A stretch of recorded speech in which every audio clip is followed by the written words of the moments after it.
With August already here, many homeschooling parents are in the deep throes of planning the school year ahead.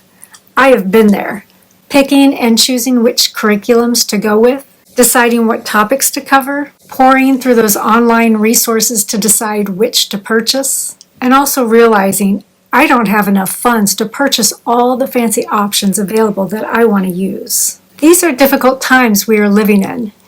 Many of us are finding ourselves struggling to make ends meet right now, so often as a homeschooling parent, school curriculum can seem like a luxury. With the rising cost of living, including healthcare, learning herbalism may not seem like a necessity, but now more than ever, herbalism is very relevant to our lives. In the past few years, I have watched my beloved passion go from fringe knowledge to mainstream consciousness, and with that has come the capitalistic base of people trying to sell exotic herbs as the end-all be-all of herbalism, often making herbalism seem too expensive and out of reach to learn about and practice. But did you know that it's extremely possible to learn herbalism on a budget? We'll get into that in a minute. But first, why use herbs?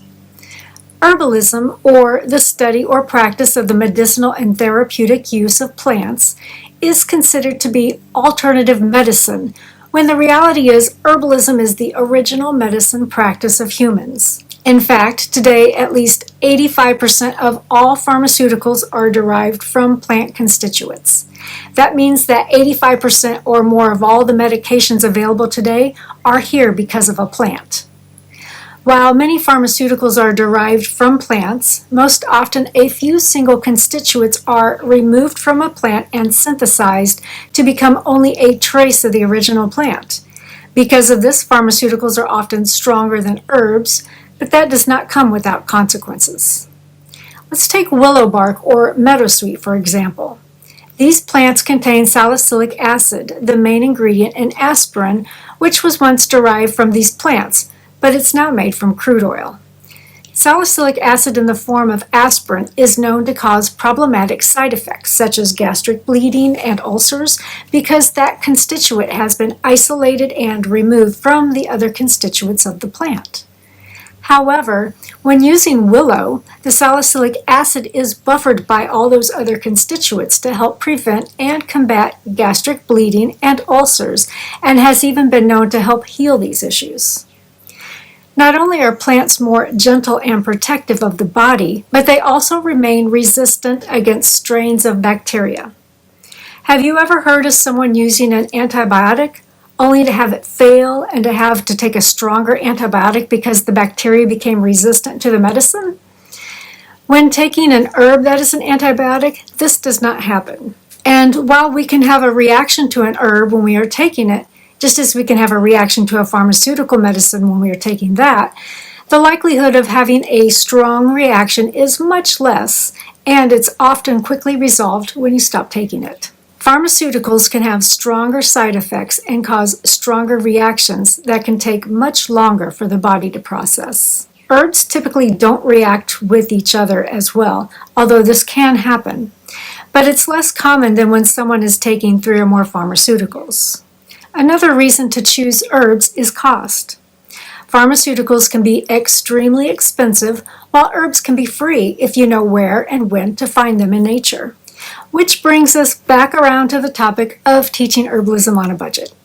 Are exotic herbs necessary? Earlier, I alluded to the fact that people try to capitalize on herbalism just like everything else in our society, making exotic or foreign herbs sound better than the plants that grow around us. The truth is, the plants that grow around us are more often better suited for us than those foreign herbs are.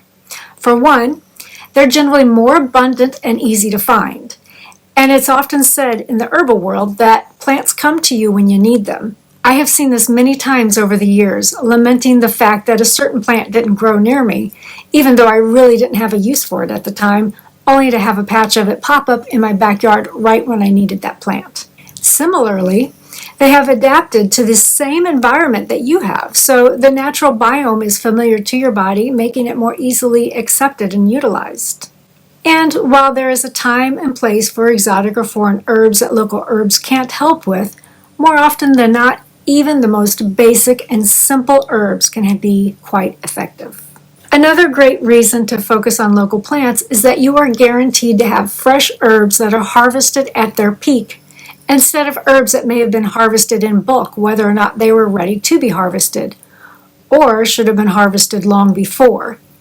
They may have been sprayed with chemicals to keep bugs out, and they most likely have sat on a shelf after drying for months before ever being shipped out to the supplier, only to sit on the shelf several more months before being sold to you, the consumer. So while marketing may make these exotic herbs sound like a miracle plant, the truth is local plants can be just as effective, if not more so, than herbs that have been imported from halfway around the world.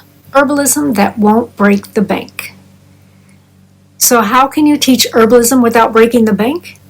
It can seem very overwhelming to try to teach a subject that you yourself may just be learning about, but it doesn't have to be. The easiest way to start using herbs is to learn about the plants that grow in your backyard. Whether it's your literal backyard or a local green space, plants pop up everywhere, and many of them have medicinal value. The first step is to identify the herbs. I like to suggest using several resources to cross-reference and verify. There are several plant ID apps on mobile phones that can be a great starting point. In addition, seek out a few identification books at your local library, or ask them to order them in for you if they don't have any locally available. You can look for titles such as Newcomb's Wildflower Guide or Peterson's Field Guides, which have regional field guides for you. But also be sure to seek out plant ID books that are specific to your region, preferably written by authors that are local to your region. Once you think you have positively identified your plant, pop it up in a plant identification or herb group on social media and ask if everyone agrees that it is what you think it is. When you have a list of a few plants that grow around you, you're ready to get started. Not sure what to study? You can download my free Herbal profile template to give you ideas what to look for and what to learn about. You'll want to read up on your plants and or watch a few videos of reputable herbalists talking about them. I don't recommend doing a basic online search to source information, as it can be hit or miss what is written about them. It's better to stick with herbals from herbalists that have spent years studying and learning about the plants. Many herbalists, such as Rosemary Gladstar, Matthew Wood, and Gail Faith Edwards, offer great herb books for beginners. I have also written a few herb books, which you can find in my shop. Many of these books can also be found through your library loan system. By working with plants that grow in your backyard and borrowing books from the library, you can put together a very simple, budget-friendly curriculum. Do you need more structure? If you feel that this is still too overwhelming, you might consider joining Herb Club.